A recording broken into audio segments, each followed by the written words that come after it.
October 31st was the final day of the year for the Celtic people of the North. And that day was called the Day of Samhain.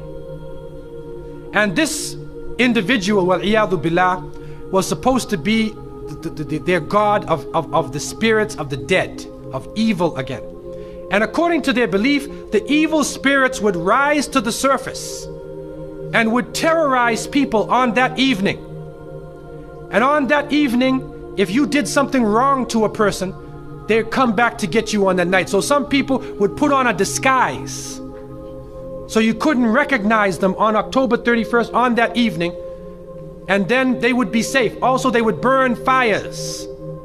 Now the only thing we find left of that is the jack-o'-lantern that they would put inside of their window, made from the pumpkin. What actually happened in Europe is that the church moved All Saints' Day, a day for the saints. They moved it from May 13th to November 1st in 1834 AD. And so what they said was that the 31st night is All Hallows Evening. All Hallows Evening, which in America later became known as Halloween. Halloween. And they depict the forces of evil. What is happening now is that the children put on disguises.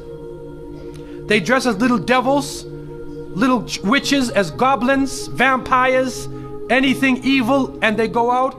And now with the new American way, they do trick-or-treat. And they come to your house asking for food. And some Muslims, they send their little children and they're in little disguises. How are you going to dress and go out there?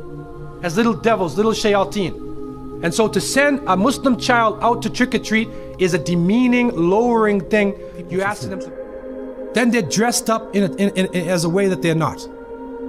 Then when the candies and things come in the bag, how do you know what it is they actually gave you? Is it halal? Most of the candies today are made with gelatin, with glycerin.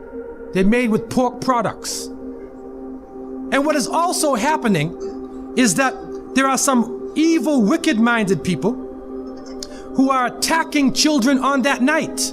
They openly say on the television, do not send your children trick-or-treating by themselves.